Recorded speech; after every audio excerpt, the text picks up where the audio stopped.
Hey guys, tonight we're going to take a long, slow stroll back in time, not to some epic battlefield or the hushed halls of power, but right into the living rooms, dance halls, and dusty roads of America in the 1920s. Imagine, if you will, the gentle crackle of a gramophone record, the faint smell of bathtub gin lingering in the air, and the distant rumble of an early automobile on a gravel road. You're there, nestled in the plush velvet seats of a silent movie palace, or perhaps you're a daring flapper, practicing the Charleston in your tiny apartment. It's a time of immense change, a decade that truly redefined what it meant to relax, to play, to simply be an American. You might think you know the Roaring Twenties, but trust me, understanding how people actually idled away their hours might just bore you into a deep, peaceful slumber. So, before you get comfortable, take a moment to like the video and subscribe, but only if you genuinely enjoy what I do here. And if you're up for it, drop a comment with where you're listening from and what time it is for you right now. It's always cool to see how far these sleepy stories travel. Now, dim the lights, maybe turn on a fan for that soft background hum, and let's ease into tonight's journey together. After the brutal, grueling years of World War I, when the world felt like it had been turned upside down and righted again, albeit a little crooked, Americans collectively exhaled. The dust of battle had settled, the doughboys were home, and a profound sense of relief, almost giddiness, permeated the air. It was as if the nation had woken from a long nightmare and decided, right then and there, that it was time to enjoy life, to truly live again. This wasn't just a fleeting feeling. It was a fundamental shift, a widespread yearning for leisure and pleasure that hadn't been seen before on such a grand scale.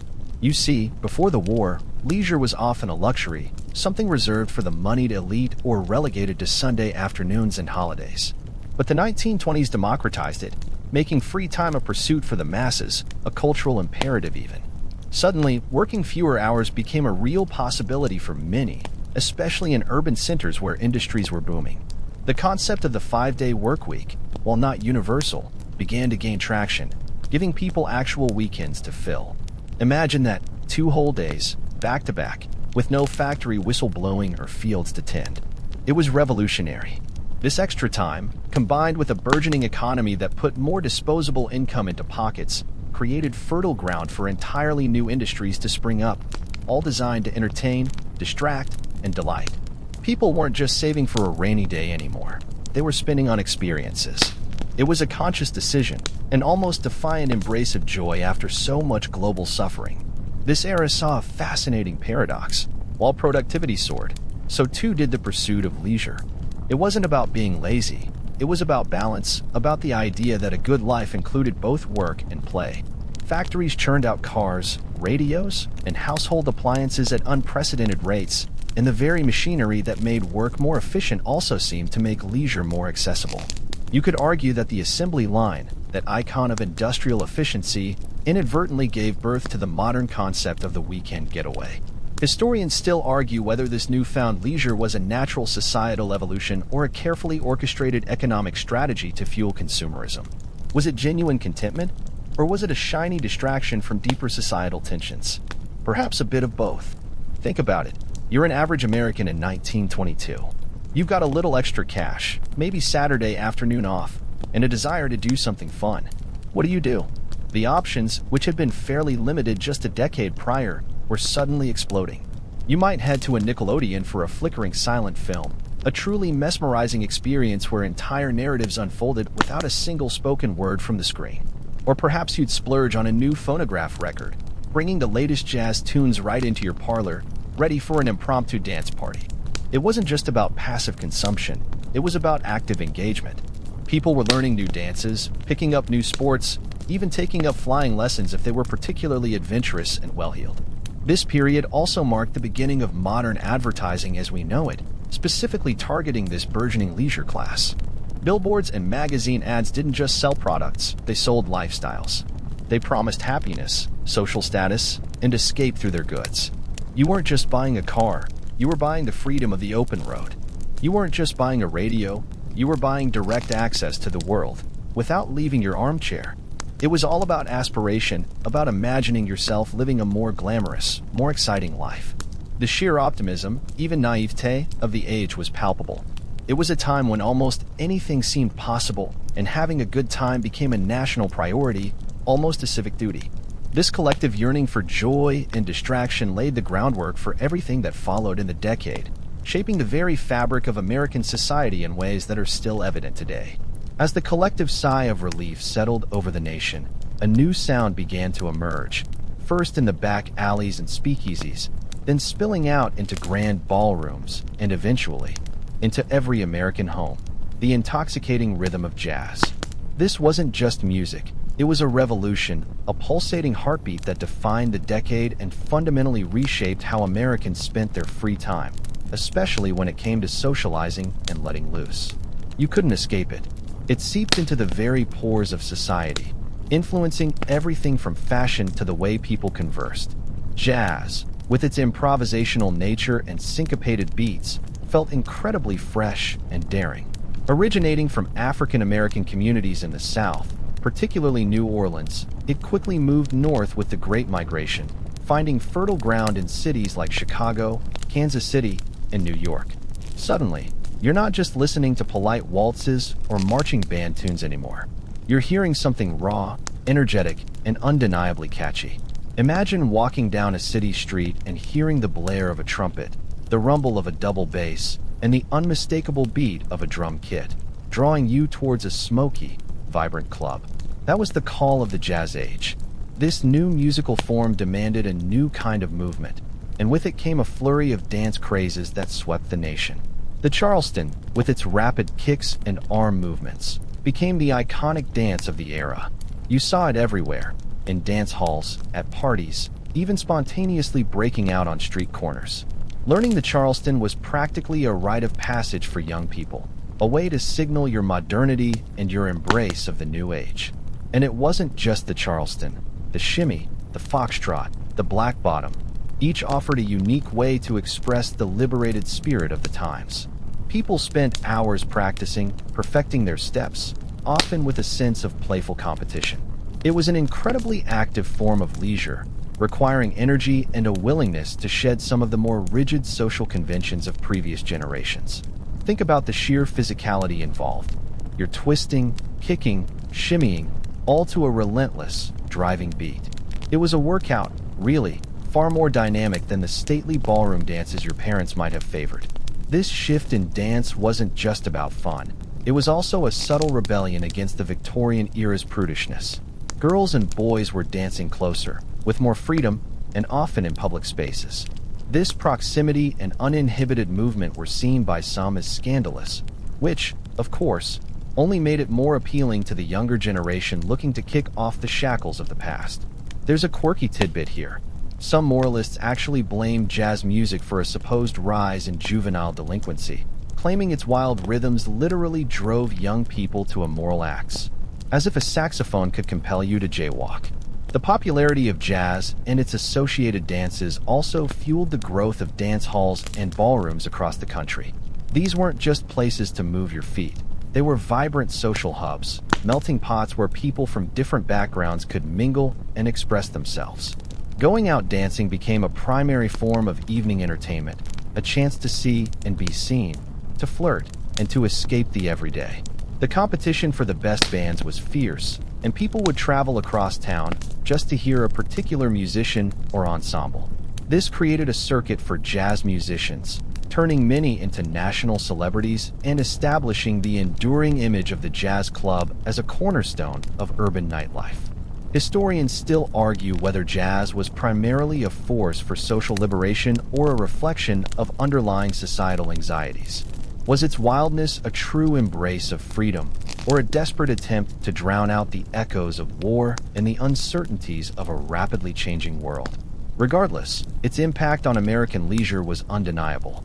It wasn't just heard, it was felt, a seismic shift in the cultural landscape that made people move, socialize, and express themselves in entirely new ways. You find yourself caught in its infectious rhythm, tapping your foot, maybe even attempting a little shimmy in your living room, long after the band has packed up and gone home. This music, more than anything, truly set the tempo for the Roaring Twenties, ensuring that free time was anything but quiet. With the jazz rhythms still echoing in your ears, let's pivot from the dance floor to another darkened, yet utterly captivating, space, the movie theater. If jazz provided the soundtrack to the Roaring Twenties, then cinema offered its visual narrative, becoming an indispensable part of how Americans spent their free time. The silver screen wasn't just entertainment. It was a phenomenon, a collective escape, and a powerful shaper of dreams and desires.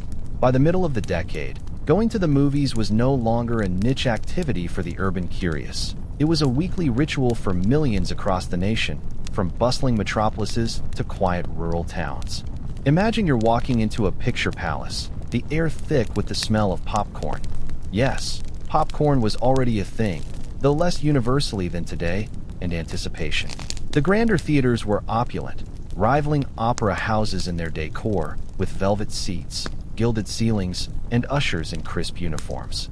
Even the smaller, local Nickelodeons, while less luxurious, offered a unique sense of wonder. You'd settle in, and the flickering images would transport you to worlds far removed from your everyday life. For a nickel, or perhaps a dime, you could be whisked away to exotic lands, follow daring detectives, or swoon over dashing matinee idols. It was pure magic, a window into lives far more glamorous, adventurous, or comedic than your own. The stars of the silent screen became the first true American celebrities, their faces instantly recognizable across the country.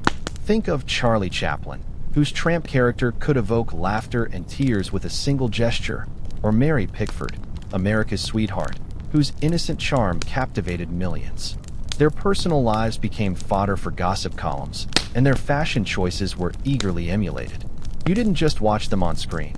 You followed their every move, discussed their latest films with your friends, and probably argued over who was the best leading man or ingenue.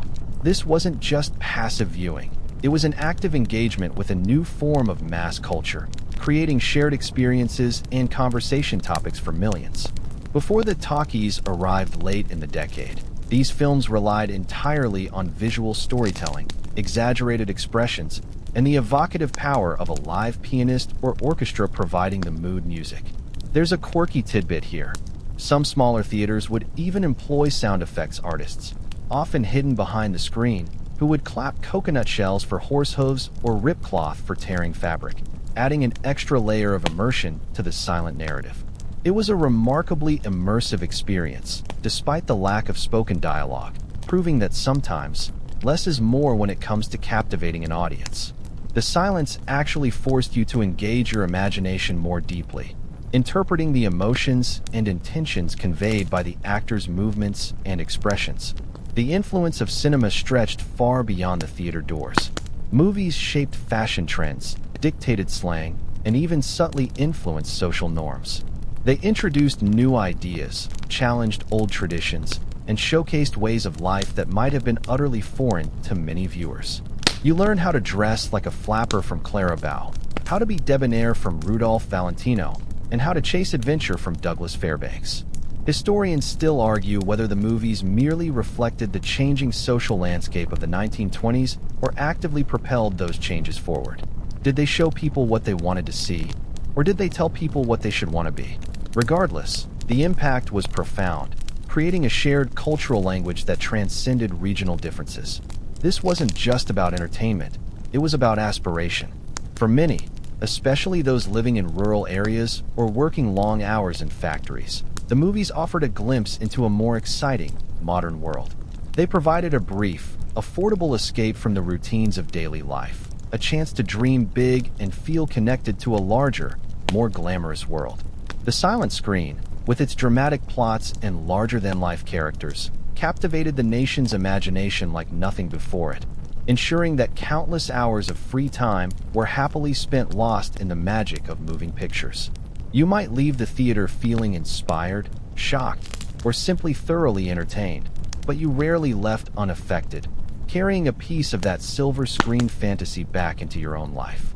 From the darkened hush of the movie theater, let's emerge into the roar of the crowd, because if Americans weren't dancing to jazz or mesmerized by film, they were almost certainly captivated by sporting spectacles.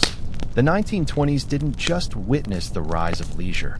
It ushered in the golden age of professional sports, transforming athletes into national heroes and turning games into grand public rituals that consumed countless hours of free time. This was when sports truly became big business and a massive source of collective entertainment, drawing millions to stadiums, arenas, and even simply to newspaper stands for the latest scores. Think about the sheer excitement. You're elbow to elbow with thousands of other fans, the air thick with anticipation, the crack of a bat or the thud of a football echoing across the stands. Before the 20s, sports were popular, sure, but they hadn't achieved the almost mythical status they gained in this decade. It was the era of legendary figures, larger-than-life personalities who transcended their respective games and became household names, embodying the aspirational spirit of the age. These were the titans whose feats you'd discuss animatedly at the dinner table, argue about with your buddies at the barbershop, and read about in exhaustive detail in the daily papers. Foremost among these titans was Babe Ruth, the Sultan of SWAT. Baseball, already America's pastime, reached unprecedented heights of popularity on the strength of his prodigious home runs. When Babe Ruth stepped up to the plate, the entire nation seemed to hold its breath. His charisma, his powerful swing, and his almost unbelievable ability to smash records made him more than just a ball player. He was a cultural icon, a symbol of American might and exuberance.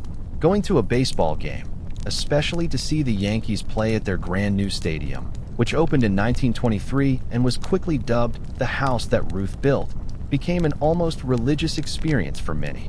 You'd spend a sweltering afternoon at the ballpark, cheering, jeering, and soaking in every moment of the drama. But it wasn't just baseball.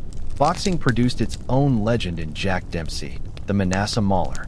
His fights were colossal events, drawing record-breaking crowds and generating immense media frenzy.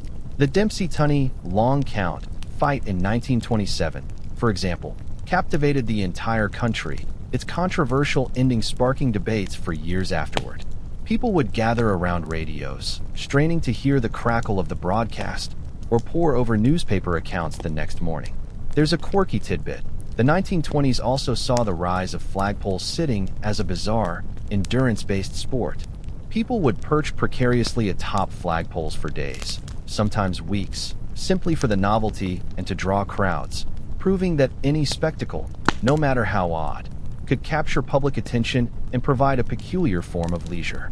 Football, too, began its ascent to national prominence, largely thanks to players like Red Grange, the galloping ghost from the University of Illinois. His electrifying runs on the college gridiron drew massive crowds and elevated the sport's profile. Professional football was still nascent but gaining ground, laying the groundwork for the behemoth it would become. People followed college football with intense loyalty, rooting for their alma mater or local teams with fervent passion. Historians still argue whether the extreme popularity of sports figures in the 1920s was a genuine reflection of national pride and athleticism, or if it was expertly manufactured by a burgeoning media industry eager for heroes to sell newspapers and fill stadiums. Were these athletes truly gods among men, or simply the first beneficiaries of modern sports marketing? Regardless, what's clear is that these larger-than-life figures provided a shared sense of drama and excitement, offering a clean, wholesome, mostly, form of entertainment that captivated millions. Free time was increasingly spent either attending these thrilling live events or, failing that, devouring every newsreel and newspaper article about them, making sports an undeniable cornerstone of American leisure. From the roaring crowds of the stadium, let's dial down the volume just a touch, because while silent films captivated eyes and jazz thrilled feet, another invention quietly revolutionized how Americans spent their leisure time by captivating their ears: the radio. The 1920s transformed radio from a clunky, experimental novelty into an indispensable household appliance, bringing news, music, stories, and a profound sense of connection right into the living room. It was an intimate experience, a private concert or lecture, enjoyed in the comfort of your own home, yet it simultaneously connected you to a vast, unseen audience across the nation. Imagine tuning in for the first time. You've just acquired your very own radio set, perhaps a clunky, wooden cabinet with glowing vacuum tubes and a tangle of wires. You spend hours, sometimes frustrating hours, twirling dials, adjusting antennae, and straining to pick up a faint signal through the static. Then, suddenly, a voice, clear as a bell, cuts through the crackle. It's a miracle. You're hearing a live concert from a city hundreds of miles away, or a news bulletin being read by an announcer in a distant studio. This wasn't just entertainment. It was a technological marvel that blurred the lines between local and national, making the world feel a little smaller, a little more accessible. The growth of radio was astonishingly rapid. In 1920, there were only a handful of experimental radio stations. By 1922, hundreds had sprung up across the country, and by the end of the decade, millions of homes boasted a radio receiver. This explosion created entirely new forms of leisure and changed daily routines. Families would gather around the set in the evenings, much like they would later gather around a television. It became the central focus of many homes after dinner, replacing quiet conversation or individual reading with a shared listening experience. The airwaves were filled with everything imaginable: live musical performances, jazz, classical, folk, dramatic serials with cliffhanger endings, presidential speeches, children's stories, and, of course, the ever-popular sports broadcast you just learned about. You could listen to a baseball game in real time, hearing every crack of the bat and roar of the crowd as if you were right there in the stands. Radio also became a powerful tool for advertising, creating new ways for businesses to reach consumers and, in turn, subtly shaping leisure habits by promoting new products and aspirations. Think of the familiar jingles and catchy slogans that began to fill the airwaves, embedding themselves in the public consciousness. It was the birth of the jingle, essentially. There's a quirky tidbit here. Early radio broadcasts were often quite informal, with announcers sometimes reading directly from newspapers or even playing records right into the microphone. There was a charming, almost homemade quality to many early programs before the networks established more polished production standards. The establishment of national networks like NBC and CBS in the mid-1920s further solidified radio's place in American life, allowing content to be broadcast simultaneously across vast distances.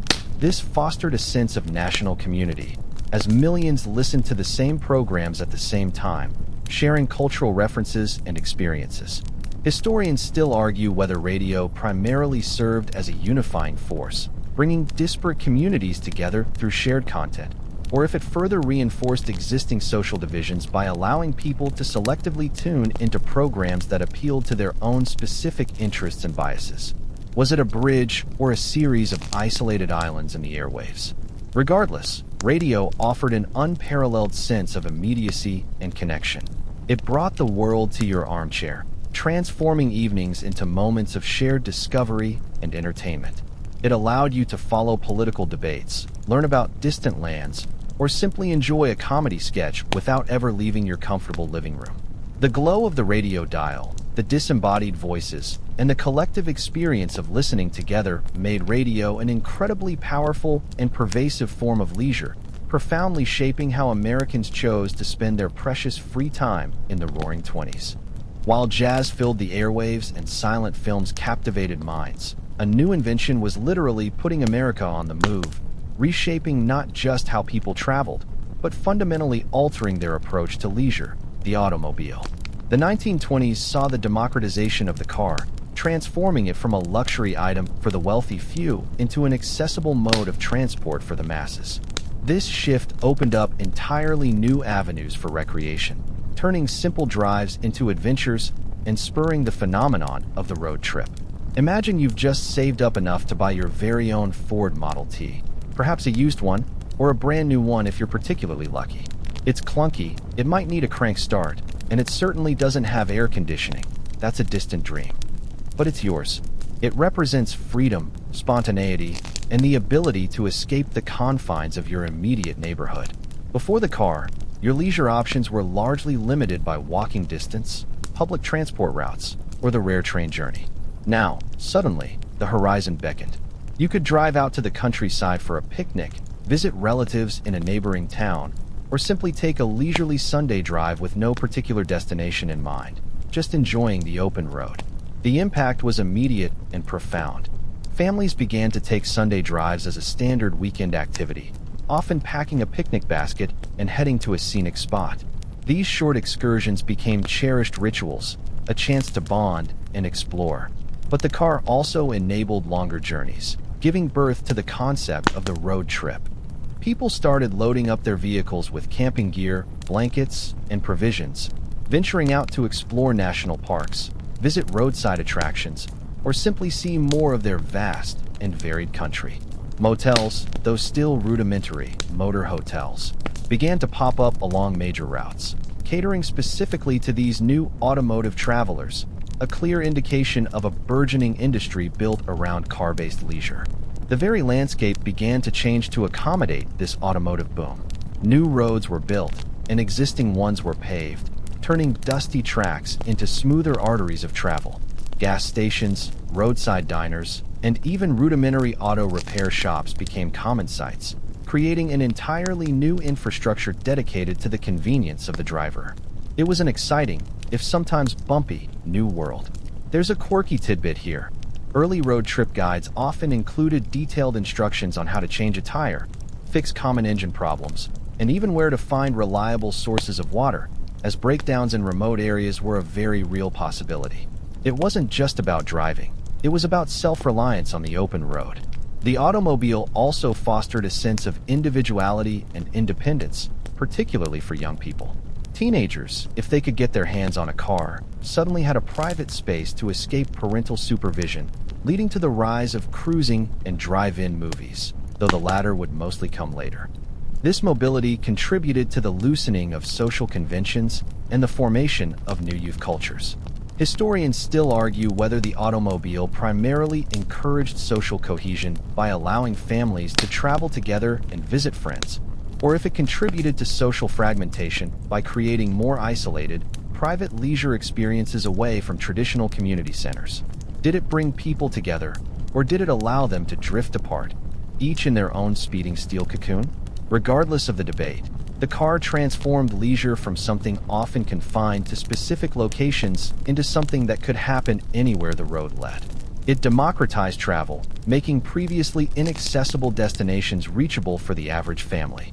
It fostered a sense of adventure and discovery, encouraging people to explore their surroundings and beyond.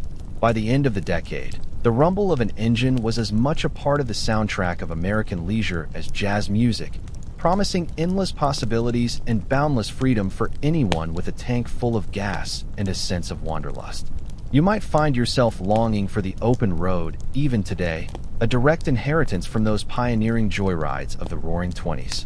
While cars were changing how people moved and radios changed how they listened, a powerful cultural wave was fundamentally altering social norms, particularly for young women, redefining how they spent their free time and expressed their newfound independence. This was the era of the flapper, a symbol of rebellion and modernity who, alongside a broader spectrum of socialites, thoroughly shook up the conventions of American leisure.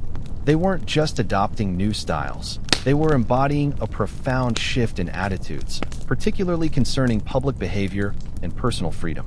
Imagine a young woman, perhaps your age, in the early 1920s. She's likely shedding the corsets and long skirts of her mother's generation, opting instead for looser, shorter dresses that allowed for unprecedented freedom of movement. Her hair is bobbed, a daring cut that would have been scandalous just a few years prior. Her makeup is bolder, dark kohl around the eyes, bright red lipstick. This isn't just fashion, it's a uniform of defiance. She's not hiding, she's asserting herself, demanding to be seen and heard. This transformation wasn't confined to appearance. It extended deeply into how she chose to spend her leisure time. The flapper, the quintessential symbol of this era, was often seen dancing the Charleston in crowded dance halls, smoking cigarettes publicly, a shocking act for women at the time, and driving cars without a male chaperone. She frequented speakeasies, those illicit hidden bars we'll delve into soon, openly defying prohibition laws. Her leisure was active, social, and often deliberately provocative. She embraced a more casual, carefree approach to life, valuing experiences and immediate gratification over strict adherence to tradition. You might see her at a jazz club, laughing loudly, perhaps even engaging in playful banter with men, behavior that would have been unthinkable for respectable women of previous generations. But it wasn't just the flapper. A broader class of socialites also played a significant role in shaping leisure trends. These were the trendsetters, the wealthy who could afford the most extravagant parties, travel to exotic destinations, and host elaborate gatherings that often defined what was considered chic and desirable. Their leisure activities, from fox hunts to elaborate masked balls, trickled down, in aspiration if not in direct imitation, to other segments of society. They were the early influencers, showcasing a lifestyle of uninhibited enjoyment and luxury. There's a quirky tidbit here.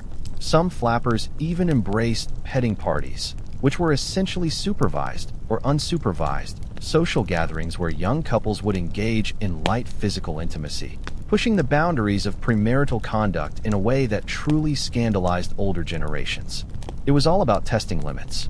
This shift in women's leisure was deeply tied to broader societal changes, including the passage of the 19th Amendment in 1920, granting women the right to vote.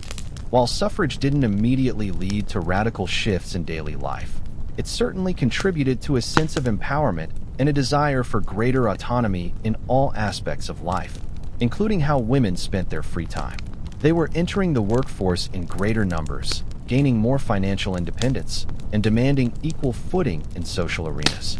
Historians still argue whether the flapper movement was a genuine advancement for women's liberation or merely a superficial manifestation of changing styles that ultimately did little to challenge deeper patriarchal structures. Was it truly empowerment, or just a new kind of pretty cage? Regardless of the scholarly debate, the flappers and socialites of the Roaring '20s undeniably transformed the landscape of leisure. They injected a vibrant, rebellious energy into nightlife, fashion, and social interactions. They championed spontaneity and fun, making public spaces more lively and challenging the rigid gender roles that had previously dictated how men and women could interact and enjoy themselves. Their influence extended far beyond their own circles, setting a new standard for how Americans, particularly young Americans, chose to live and play, ensuring that leisure in the 1920s was anything but sedate. As the flappers danced and the cars cruised, a shadow loomed over many of these new forms of leisure, a curious, almost contradictory backdrop to the era's effervescent spirit, Prohibition. Passed in 1919 and enacted in 1920 with the Volstead Act, the 18th Amendment outlawed the manufacture, sale, and transportation of alcoholic beverages. The grand idea was to cleanse society, reduce crime, and improve public morality. What it actually did was transform a once legal pastime into a thrilling, illicit adventure, fundamentally reshaping how Americans really spent their free time and, perhaps ironically, adding a layer of excitement to their pursuit of pleasure. Imagine the irony. You're told you can't drink, and suddenly, the desire to drink and the thrill of doing so becomes almost irresistible. Prohibition didn't stop drinking. It simply drove it underground, creating a vast, secretive network of hidden bars, illegal distilleries, and audacious bootleggers. This created a whole new category of leisure activity, the clandestine pursuit of alcohol. It became a game, a challenge, and for many, a defining characteristic of their social lives. The most iconic symbol of this era was the speakeasy. These were secret drinking establishments, often hidden behind false fronts, in basements, or in the back rooms of seemingly legitimate businesses like soda shops or barber shops. You'd need a password, a secret knock, or a wink and a nod to gain entry. Once inside, however, you'd find a vibrant, often glamorous, atmosphere. Jazz music would be playing, people would be dancing, and illicit cocktails, often made from crude, homemade spirits, would be flowing. You'd find yourself sipping a bathtub gin or a moonshine Mary, perhaps wincing a little at the taste, but relishing the sheer daring of it all. This wasn't just about the drink. It was about the experience of rebellion, the shared secret, the camaraderie of defiance. The creation of these speakeasies also ironically broke down some traditional social barriers. Before Prohibition, many bars and saloons were exclusively male domains. Speakeasies, being illicit and operating outside established norms, often welcomed both men and women, and people from different social strata. This meant that women, especially flappers, had new places to socialize and drink freely alongside men, further blurring the lines of gendered leisure. It was a strange kind of liberation, fueled by illegality. There's a quirky tidbit here. Due to the often terrible quality of illicitly produced alcohol, mixed drinks like cocktails became incredibly popular. Bartenders would use strong flavors and sweeteners to mask the harsh taste of the spirits, inadvertently leading to the golden age of cocktail innovation, the legacy of which we still enjoy today. The pursuit of illicit pleasures also extended to home life. People began making their own alcohol, often with dubious results. Home brewing and bathtub gin became common phrases, and recipes for homemade beer and spirits were passed around like precious secrets. This DIY approach to drinking was another form of leisure, often involving social gatherings where people would experiment with their homemade concoctions. Historians still argue whether Prohibition, despite its stated goals, ultimately led to a more widespread and perhaps more dangerous culture of drinking due to the unregulated nature of the illegal alcohol trade, or if it simply confirmed existing drinking habits while adding a thrilling, rebellious edge. Did it make people drink less, or just drink differently and more dangerously? Regardless of the debate, Prohibition undeniably shaped how Americans spent their free time.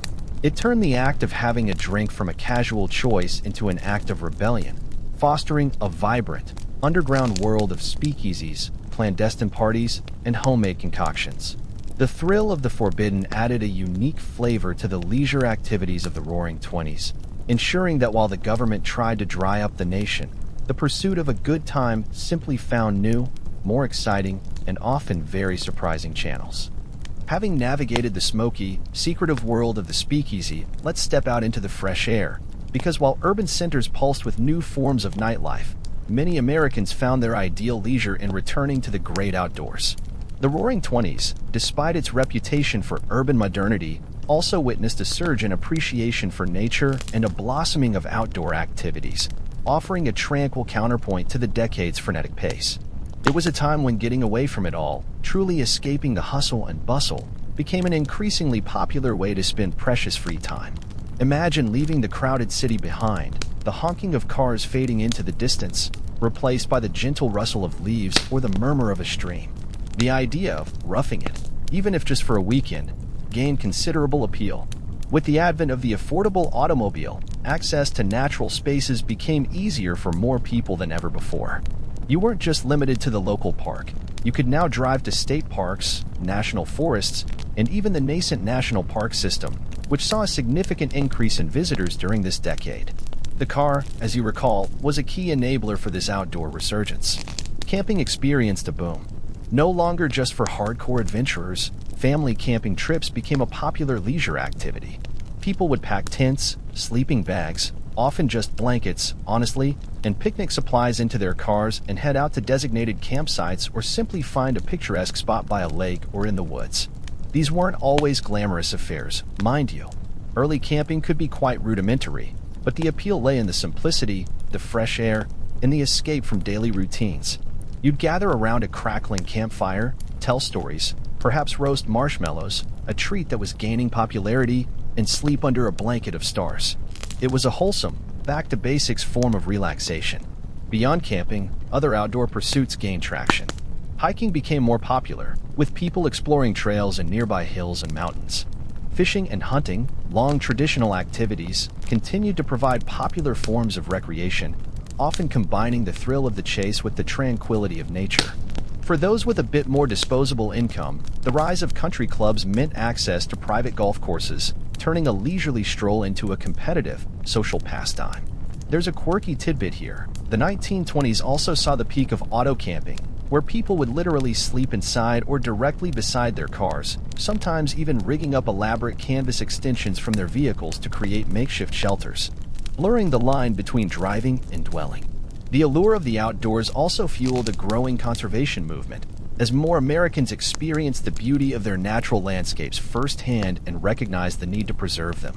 National parks like Yellowstone and Yosemite saw increasing visitation, transforming them from remote wonders into popular vacation destinations.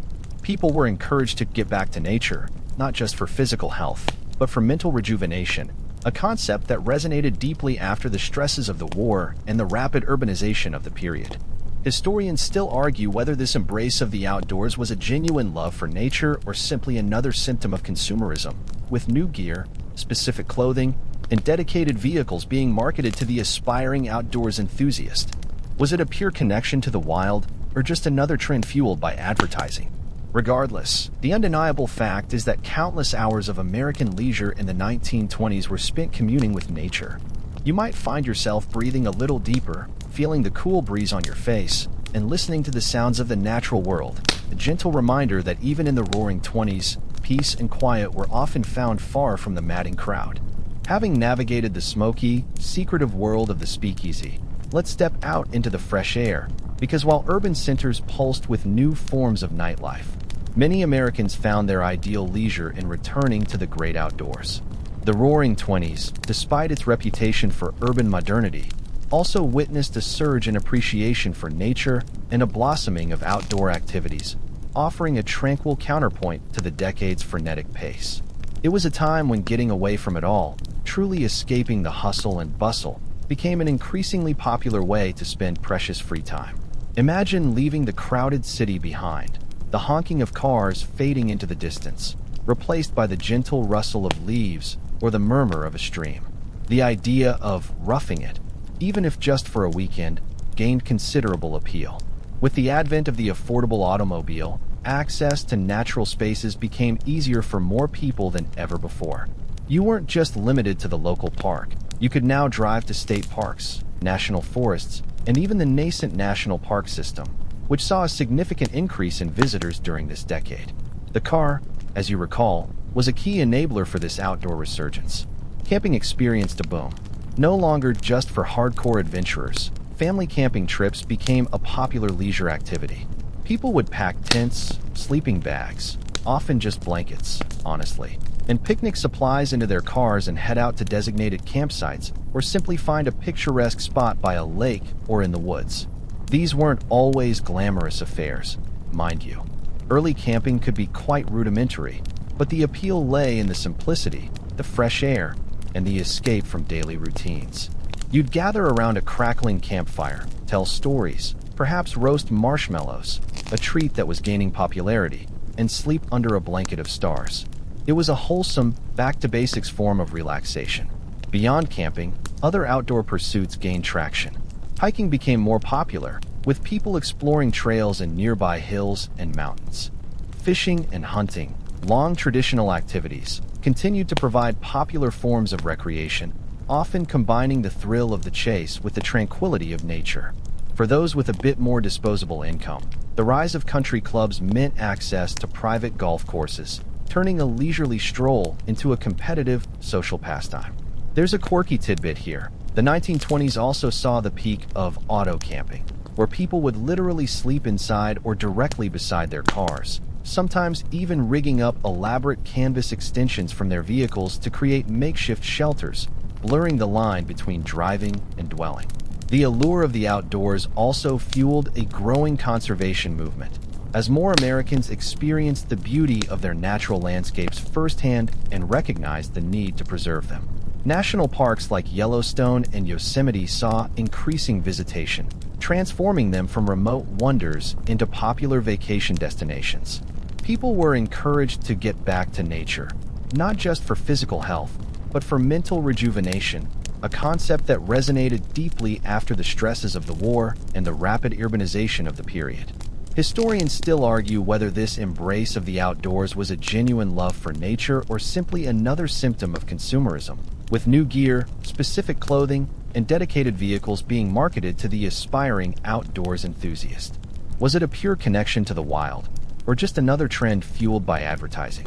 Regardless, the undeniable fact is that countless hours of American leisure in the 1920s were spent communing with nature.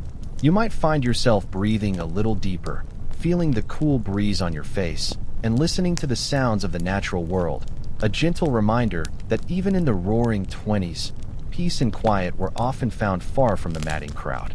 Stepping out of the cozy home, we encounter a force that, more than any other, fueled many of the leisure activities we've explored so far: consumerism and shopping. The roaring 20s weren't just about what people did in their free time. It was about what they bought for it. A booming economy, coupled with innovative advertising, transformed shopping from a mere necessity into a form of leisure itself. a national pastime that profoundly shaped aspirations and desires. Imagine walking down a bustling main street or entering a grand department store in the 1920s. You're not just looking for essentials. You're immersed in a world of enticing new products, each promising a better, more convenient, or more exciting life. Goods that were once considered luxuries, like automobiles, radios, and even household appliances like vacuum cleaners and refrigerators, were becoming increasingly affordable for the average family, thanks to mass production techniques and, crucially, the rise of installment buying. This, by now, pay later model democratized access to goods, allowing people to acquire items they couldn't afford outright, spreading the cost over time. You could furnish your home with new appliances, buy the latest phonograph, or even get a shiny new car, all on credit. This fueled a sense of instant gratification and made shopping a much more immediate and rewarding experience. Department stores became temples of consumerism, offering not just products, but entire experiences. They were beautifully decorated, often with live music, restaurants, and elaborate window displays that acted as free entertainment, drawing people in. Spending an afternoon window shopping, or simply browse the latest fashions and gadgets became a common leisure activity for many. It was a sensory experience, filled with the sights, sounds, and sometimes even the distinct smells of new goods, from freshly milled fabrics to polished leather. You weren't just buying a dress, you were buying an image, a dream. Advertising, as mentioned earlier, truly came into its own during this decade. It wasn't just about informing. It was about persuading, creating desire, and linking products directly to the aspirational lifestyles of the era. Ads in magazines, newspapers, and on the radio used psychology, glamour, and celebrity endorsements to convince you that purchasing a certain brand would make you happier, more attractive, or more successful. They didn't just sell soap, they sold cleanliness as a path to social acceptance. They didn't just sell cars, they sold freedom. There's a quirky tidbit here. The 1920s saw the emergence of the concept of planned obsolescence, particularly with fashion and automobile design, where products were deliberately designed to go out of style quickly, encouraging consumers to constantly buy the latest model, even if their old one was perfectly functional. It was a sneaky way to keep that consumer engine humming. This consumer culture fundamentally influenced leisure by providing the tools for it. Want to listen to jazz at home? You need a radio and records. Want to take a road trip? You need a car. Want to look like a flapper? You need the right clothes and cosmetics. Leisure became intertwined with acquisition, a cycle where buying enabled new ways to spend free time, which in turn generated more desire for new products. Historians still argue whether this explosion of consumerism genuinely improved the quality of life for most Americans by making goods more accessible, or if it created a culture of superficiality and debt, subtly shifting focus from community and intrinsic values to material possessions and endless acquisition. Was it progress or just a shiny distraction? Regardless, the act of acquiring, owning, and aspiring to own new goods became an undeniable part of how Americans spent their free time. Shopping wasn't just a chore. It was a form of entertainment, a source of excitement, and a central pillar of the decade's vibrant, sometimes dizzying, pursuit of pleasure. You might feel that familiar pull towards the latest gadget or fashion trend, a feeling that has deep roots in the alluring, aspirational shopping experiences of the Roaring '20s. From the glittering display windows of department stores, let's expand our view to the vast American landscape itself, because the newfound mobility brought by the automobile, combined with a growing desire for exploration, fueled a significant rise in travel and tourism during the Roaring '20s. Americans weren't just driving around their hometowns. They were venturing further afield, transforming leisure into an opportunity for discovery and a chance to experience the diverse wonders of their own country. Imagine packing your bags, perhaps a rather sturdy leather suitcase, into the trunk of your Model T. The open road stretches before you, an invitation to adventure. Before this decade, long-distance travel was primarily by train or steamship, often expensive and reserved for the more affluent. But the democratized car changed everything. Suddenly, you could map out your own itinerary, stop when you pleased, and explore regions previously out of reach. This wasn't just transportation. It was a journey of self-discovery and a way to witness the majesty of America firsthand. The burgeoning national park system became a major destination for these new travelers.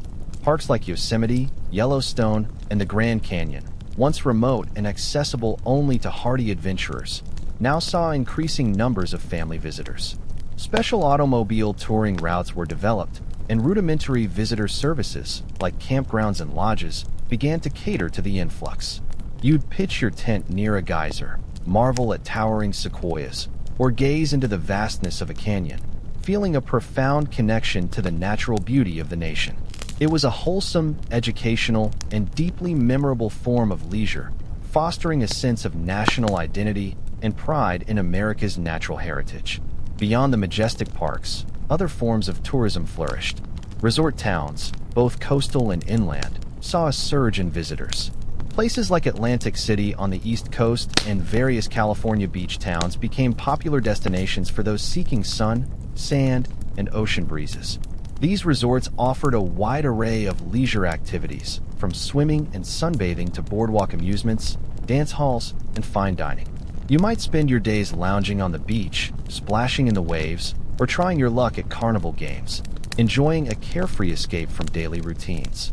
There's a quirky tidbit here. The 1920s saw the rise of the tourist cabin or auto camp, which were essentially very basic, often rustic, roadside accommodations that offered a bed and sometimes a shared bathroom, catering to the budget-conscious auto traveler long before modern motels became widespread. They were simple, but they were a welcome sight after a long day on bumpy roads.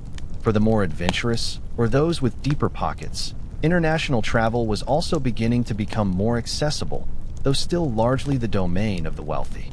Ocean liners offered luxurious transatlantic voyages, allowing Americans to explore Europe and beyond.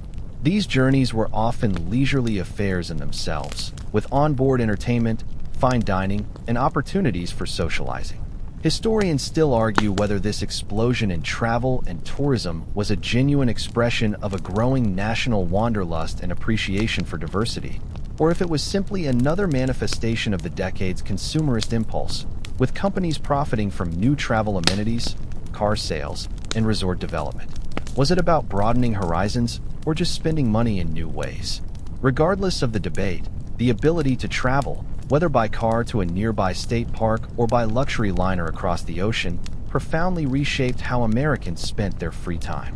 It transformed leisure into an active exploration, allowing individuals and families to create lasting memories and experience the vastness of their world, one journey at a time. Having explored the individual adventures of travel, let's now turn our attention to the grand scale, to how Americans came together, often in vast numbers, to enjoy shared experiences, public gatherings, and fairs. The 1920s, a decade of both technological advancement and a yearning for community after a global conflict, saw these large-scale events flourish, transforming collective leisure into memorable spectacles that captivated millions. These weren't just places to see things. They were vibrant social hubs, economic engines, and cultural showcases. Imagine the sheer sensory overload of a county fair. The air is thick with the mingled scents of cotton candy, fried dough, and farm animals. The distant roar of a carousel blends with the shouts of barkers enticing you to try your luck at a game. People are everywhere, families pushing strollers, teenagers giggling, farmers proudly displaying their prize-winning livestock. These aren't polished, curated experiences like a museum. They are raw, boisterous celebrations of local culture, agriculture, and community spirit. You'd spend hours wandering through exhibition halls, admiring quilts, giant pumpkins, and painstakingly crafted preserves, or perhaps daring yourself to ride the rickety Ferris wheel that gives you a bird's-eye view of the entire bustling scene. County and state fairs were incredibly popular, remaining a cornerstone of rural and small-town leisure, but attracting urban dwellers too, who sought a taste of traditional Americana. They offered a unique blend of entertainment, education, and social interaction. You could watch a tractor pull, admire the latest agricultural innovations, listen to local bands, and catch a thrilling vaudeville act on a makeshift stage. For many, it was the highlight of the year, a chance to reconnect with neighbors, catch up on local gossip, and indulge in treats you wouldn't find anywhere else. There's a quirky tidbit here. Some fairs in the 1920s would even feature baby contests, where proud parents would parade their infants before judges, often with elaborate costumes, for prizes and bragging rights, a bizarre form of competitive leisure. Beyond the agricultural fairs, other large public gatherings also became significant forms of leisure. Parades, whether for holidays like the 4th of July or to celebrate returning heroes, drew immense crowds, lining city streets for hours. The collective experience of cheering, waving flags, and feeling a shared sense of patriotism or festivity was a powerful draw. Circuses and traveling carnivals also continued to be hugely popular, bringing thrilling acrobatic acts, exotic animals, and dizzying rides to towns across the country, providing a mobile spectacle that offered a dose of excitement and wonder for a relatively low cost. Sporting events, as we touched on earlier, also evolved into massive public gatherings, particularly championship games or boxing matches. The building of vast new stadiums was a testament to the immense appetite for collective sporting experiences. These events weren't just about the game. They were about the shared energy of thousands of people, the collective cheers and groans, the sense of being part of something bigger than yourself. Historians still argue whether the popularity of these large public gatherings in the 1920s represented a nostalgic clinging to traditional community forms in an increasingly modernized world, or if they were adaptable institutions that successfully integrated new forms of entertainment and technology into familiar settings. Were they a last hurrah for old-fashioned fun, or the early blueprint for modern mass entertainment? Regardless, it's clear that these events provided invaluable opportunities for collective leisure, fostering a sense of shared identity and excitement. You can almost feel the press of the crowd, hear the distant, joyous din, and taste the sweet stickiness of cotton candy, all part of the vibrant tapestry of public leisure in the Roaring Twenties. From the boisterous energy of public gatherings, let's transition to a more reflective, yet equally significant, aspect of American leisure in the 1920s, the evolving landscape of intellectual pursuits. While the decade is often remembered for its flappers and jazz, it was also a time when education, self-improvement, and engagement with ideas became increasingly popular forms of free-time activity for a broader segment of the population. Americans weren't just seeking entertainment, they were also pursuing knowledge and personal growth. Imagine yourself settled into a quiet corner, perhaps at a local library or even your own parlor, engrossed in a book that promises to unlock the secrets of success or broaden your understanding of the world. The 1920s saw a boom in publishing, not just of fiction, but also of nonfiction works on everything from psychology and philosophy to business and self-help. Books like Dale Carnegie's Public Speaking and Influencing Men in Business, an early version of how to win friends and influence people, and countless others offered practical advice and inspiration, catering to a public eager to improve their lives and careers. Reading for self-improvement became a significant leisure pursuit, reflecting an underlying optimism about individual potential. Adult education also experienced a surge in popularity. Night schools, extension courses offered by universities, and community lectures provided opportunities for working adults to further their education, learn new skills, or simply engage with topics of interest. You might attend a lecture on modern art, delve into a course on economics, or learn a new language, all in your free time. This wasn't necessarily about earning a degree. It was often about the sheer joy of learning, the intellectual stimulation, and the desire to keep up with a rapidly changing world. The radio, as you recall, also played a role here, bringing educational programs and lectures directly into homes, democratizing access to knowledge in an unprecedented way. The decade also fostered a growing public interest in arts and culture. While cinema was a mass phenomenon, live theater, opera, and classical music concerts continued to thrive, particularly in larger cities. Attending these performances was a refined leisure activity, often a social occasion, allowing individuals to engage with high culture. Art galleries and museums, often supported by wealthy philanthropists, became more accessible, offering opportunities for aesthetic appreciation and intellectual engagement. You might spend a leisurely afternoon admiring a new exhibition, perhaps discussing the merits of Cubism or Expressionism with a thoughtful friend. There's a quirky tidbit here. Many public libraries in the 1920s didn't just lend books. They also hosted reading groups, literary discussions, and even cultural events, positioning themselves as vital community hubs for intellectual leisure. The proliferation of magazines and journals, covering everything from current events and scientific discoveries to literary criticism, provided easily digestible formats for intellectual engagement. Debates about evolution, new scientific theories, and changing social mores filled the pages of these publications, sparking discussions in homes and social clubs across the nation. Historians still argue whether this increased interest in intellectual pursuits was a genuine sign of a more enlightened public, or if it was driven by anxieties about societal change, with people seeking answers and stability in knowledge amidst the dizzying pace of the decade. Was it enlightenment or anxiety? Regardless, for many Americans in the 1920s, free time was not solely about dancing or driving. It was also about expanding the mind. The pursuit of knowledge, the enjoyment of culture, and the commitment to self-improvement were integral parts of the decade's diverse leisure landscape, demonstrating that even amidst the roar, there was a quiet, persistent hum of intellectual curiosity shaping how people chose to spend their precious hours.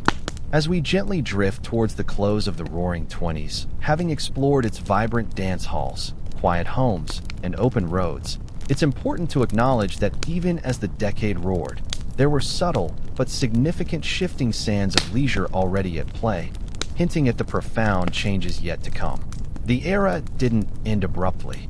Rather, its defining leisure patterns began to evolve, influenced by economic pressures and new technological advances, laying the groundwork for how Americans would spend their free time in the challenging decade that lay just beyond the horizon.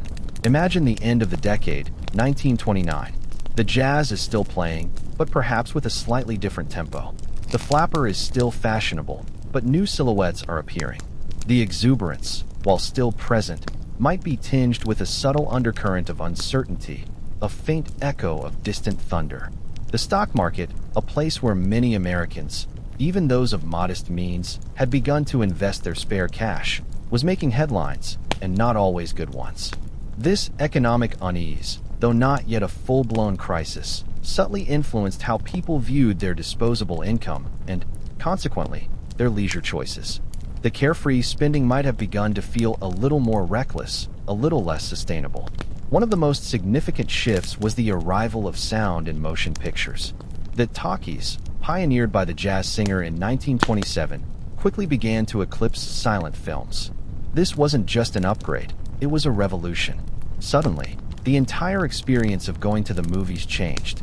Dialogue, sound effects, and synchronized music added a new layer of immersion. While silent films required your imagination to fill in the auditory gaps, talkies provided a more complete, perhaps more passive, experience. You could hear your favorite stars speak, rather than just emote. This shift profoundly impacted how film was produced, distributed, and consumed, making the previous silent era feel almost quaint overnight. There's a quirky tidbit here. Many silent film stars, despite their immense popularity, found their careers abruptly ended by the advent of talkies because their voices weren't deemed suitable for the new medium, proving that even in leisure, rapid technological change could be merciless. Another quiet shift was the increasing commercialization and standardization of leisure. While the early 1920s still had a pioneering, almost DIY spirit to many activities, by the end of the decade, big businesses were increasingly dominating the leisure landscape. Record companies, movie studios, radio networks, and automobile manufacturers were consolidating power, creating more homogeneous, nationally marketed forms of entertainment. This meant less emphasis on local, idiosyncratic forms of fun and more on mass-produced, widely distributed experiences. Historians still argue whether this increasing commercialization of leisure was a natural progression towards greater access and quality, or if it signaled the loss of individual agency and the subtle manipulation of public taste by powerful corporations. Was it more choice, or just more of the same, cleverly packaged? The seeds of future leisure patterns were also being sown. While the automobile was still king for travel, air travel, though incredibly expensive and often dangerous, was beginning to capture the public imagination, hinting at a future where long-distance journeys would be drastically faster. The concept of organized sports leagues and professional entertainment, once novel, were now well established, setting the stage for the massive industries they would become. As the decade drew to a close, the roar of the 20s didn't simply vanish. It softened, modulated by changing economic realities and the inexorable march of technological progress. The carefree spirit remained, but it was being tempered by a growing awareness of an uncertain future. The ways Americans spent their free time were still vibrant and diverse, but the subtle shifts at the end of the decade showed that leisure, like everything else, was always in motion, constantly adapting, and always reflecting the deeper currents of society. You can almost feel the approaching stillness, the quiet before the storm, as the curtain gently lowers on the roaring 20s, leaving you to drift into a peaceful sleep. The night is drawing to a close, and our journey through the lively, sometimes surprising, world of American leisure in the 1920s is complete. Let the sounds of jazz slowly fade from your mind. Let the images of flappers dancing and cars cruising blur into a gentle haze. Release any lingering thoughts about hidden speakeasies or grand ballparks. Feel your body sinking deeper into your bed, heavy in content. The echoes of a bygone era are now just soft whispers, receding into the quiet expanse of history. All the excitement, all the innovation, all the laughter and quiet moments of leisure are now safely tucked away, becoming part of your peaceful slumber. Just breathe, slowly and deeply, letting every muscle relax. There's nothing left to do, nowhere else to be. Just rest. Let the soft hum of the night carry you away, knowing that you've journeyed through time and now. It's simply time to sleep. Good night. End of script. Sweet dreams.